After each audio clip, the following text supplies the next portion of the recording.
दोस्तों आज हम देखेंगे OBS मिग वेल्डर का सेटिंग। तो चलिए शुरू करते हैं। सबसे पहले आपका स्वागत है हमारे इस चैनल पे। AD arts production action mechanic हमारे चैनल का नाम है। प्लीज चैनल को सब्सक्राइब कीजिए, वीडियोस को ज़्यादा से ज़्यादा देखिए। तो यहाँ पर जिस मिग वेल्डर की हम आज चर्चा कर रहे हैं वो है OBS का मिग वेल्डर। ठीक है, ये मशीन जो है 150 एम्पियर और 200 एम्पियर के रेटिंग पे आता है। इस मशीन को अगर आप ध्यान से देखेंगे तो ये बहुत ही बजट वाला मिग वेल्डर है।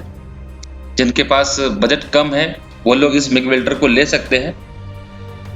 और अगर मैं बात करूं वेल्डिंग की क्वालिटी की, तो यहाँ पर इस मशीन से वेल्डिंग का जो क्वालिटी होता है वो बहुत ही पुअर है। ठीक है, उतना अच्छा आपको वेल्डिंग का क्वालिटी इस मशीन से नहीं मिलेगा।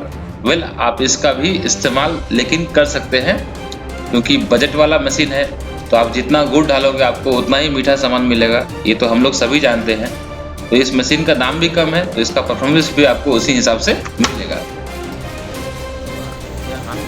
ये वाला जो स्विच है, ये स्विच जो है हमारा, ये पावर का स्विच है। देखो यहाँ ये निशान दिख रहा है आपका, ये करंट का सेटिंग है।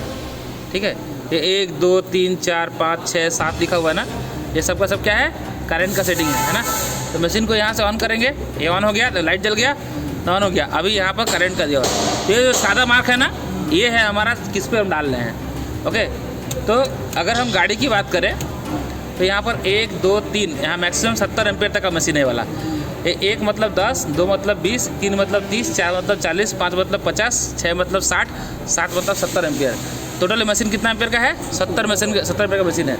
ये मशीन 70 एम्पियर का है। ओके, अभी जब काम करेंगे गाड़ी पे ना, तो HSS स्टील के लिए 3 या फिर 4 पे करंट रखना चाहिए। कितना? 3 पे रखेंगे या फिर 4 पे रखेंगे। क्लियर? 3 या फिर 4 पे हम HSS स्टील के लिए रखेंगे। ओके, अभी ऊपर आते हैं स्विच पे। ठीक है, ये स्विच पे देखो, ये निशान दिख रहा है आपको? सबको दिखाई पड़ा है? इंडिया में यूज होने वाला जितना भी स्पॉट वेल्डिंग मशीन है, आपको सबके पास में ये स्विच मिले, ये वाला दाग जरूर मिलेगा आपको। जिस कंपनी का भी मशीन आप यूज़ करो स्पॉट वेल्डिंग, चाहे उसका रंग लाल पीला हरा नीला जो भी हो, ब्लू जो भी हो, ब्लू लाल पीला हरा नीला जिस कलर का भी हो, डज नॉट मैटर। इंडिया में यूज होने वाला प्रत्येक स्पॉट मिग वेल्डिंग मशीन में आपको ये वाला दाग जरूर दिखेगा। तो ये जो दाग है ये क्या है? तार का सेटिंग का दाग है। किसका दाग है? तार का सेटिंग। मतलब ये दाग जिस स्विच के पास में रहेगा वो स्विच तार का स्पीड को कंट्रोल करता है। मतलब ये हमारा तार का स्पीड कंट्रोल करता है। ओके, अभी यहाँ पर तार का सेटिंग कितना होना चाहिए?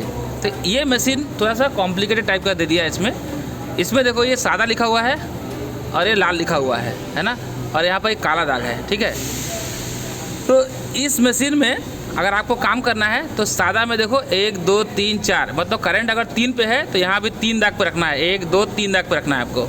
करंट अगर 4 पे है तो यहाँ पर 4 दाग पे रखना है आपको। करंट 5 पे रखा तो 5 दाग पे, करंट 6 पे है तो ये भी 6 दाग पे।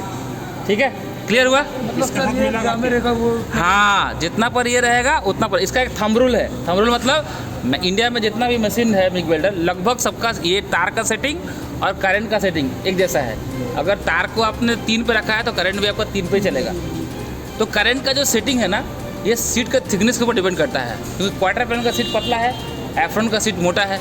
तो क्वार्टर पैनल पर वेल्डिंग मारेंगे तो उसके लिए अलग करंट चाहिए, एफ्रॉन पर वेल्डिंग मारेंगे तो उसके लिए अलग करंट चाहिए। तो जहाँ पर सीट मोटा है वहाँ पर करंट ज़्यादा चाहिए। तो एफ्रॉन पर जब वेल्डिंग मारेंगे तो हमको करंट बढ़ाना पड़ेगा, 5 पे रखना पड़ेगा, फिर 4 पे रखना पड़ेगा। तो उसी हिसाब से हम तार का सेटिंग को भी चेंज कर देंगे, 4 या फिर 5 पे रख देंगे। ठीक इसी तरह जब हम क्वार्टर पैनल में वेल्डिंग मारेंगे तो पहले 3 पे रख के देख लेंगे कि 3 पे वेल्डिंग अच्छा हो रहा है कि नहीं। तो जो सबसे बेस्ट टेक्निक क्या है? बेस्ट टेक्निक ये है कि स्पॉट वेल्डिंग मिग वेल्डिंग गाड़ी पर मारने से पहले मशीन का सेटिंग करने के बाद जहाँ पर वेल्डिंग होगा उधर का पुराना पीस है ना, जिसको काट के हमने निकाला, वो पुराना पीस पर आपको वेल्डिंग मार के चेक करना है कि वेल्डिंग का क्वालिटी कैसा हुआ। क्योंकि क्वार्टर पैनल का सीट अलग है और एफ्रॉन का सीट अलग है। इसी तरह अंदर वाला सीट अलग होगा, बाहर का सीट अलग होगा। तो जब जिस सीट पर वेल्डिंग होगा, ये नहीं कि हम क्वार्टर पैनल वाला सेटिंग में एफ्रॉन वेल्डिंग मारना शुरू कर दिए, फिर एफ्रॉन का वेल्डिंग कमजोर हो जाएगा, कच नॉइज आना शुरू हो जाएगा इंजन में, है ना, जो इंजन का जो लोड पड़ेगा उस पर। तब इसीलिए करंट का जो सेटिंग होगा, सेटिंग करने के बाद मशीन का पूरा सेटिंग करने के बाद, मिग वेल्डिंग मशीन का पूरा सेटिंग करने के बाद जो पार्ट पे हम वेल्डिंग मारेंगे वहाँ पर कटिंग करके वहाँ पर वेल्डिंग को टेस्ट करना होता है। अगर वेल्डिंग का रिजल्ट सही है फिर हम गाड़ी में काम करेंगे। ओके, अभी देखो जैसे मशीन ऑन हुआ यहाँ पर बहुत सारा स्विच दिया हुआ है ना, लेकिन कोई काम कर रहा है। इसका मतलब क्या होता है? हाथी का दांत दिखाने को कुछ और, खाने को कुछ और। मतलब ये एड़ा बन के पेड़ा खिलाया कंपनी को, मतलब चूना लगाया, बोला होगा हमारा मशीन में ये है वो है, लेकिन ये फॉल्स स्विच है। समझ में आया बात? ऐसे दे दिया खाली दिखाने के लिए। ये बच्चा लोग का फ़ोन होता है ना, एक दबा के गाना बजेगा हैप्पी बर्थडे टू यू, ऐसा वाला हो गया वाला है ना। ठीक है, रेट बता, रेट हो गया आपका, तार का स्पीड ज़्यादा हो गया इसलिए। ठीक है, अभी इसमें ये मशीन में अगर आप काला वाला जो है ना इस पर रख दोगे, ये सिनर्जी मोड होता है। मतलब एक काला वाला जो है ना ये हो जाएगा आपका ऑटोमेटिक मोड में काम करेगा ये। तो ये कंपनी का मशीन लोगे तो हमेशा काला वाला पर रख दोगे ना, तो ऑटोमेटिक आपने जो करंट सेट किया है उसी के हिसाब से तार का सेटिंग ले लेता है। ठीक है, ओके, जो करंट का सेटिंग किया उसके हिसाब से तार का सेटिंग ऑटोमेटिक ले लेगा ये मशीन के केस में। लेकिन दूसरा मशीन में ऐसा नहीं है, दूसरा मशीन होगा तो फिर उसका सेटिंग अलग हो जाएगा। ओके, हाँ, कौन दूसरा मशीन है बताना पड़ेगा ना इसके लिए, तो बताना हमको। ठीक है।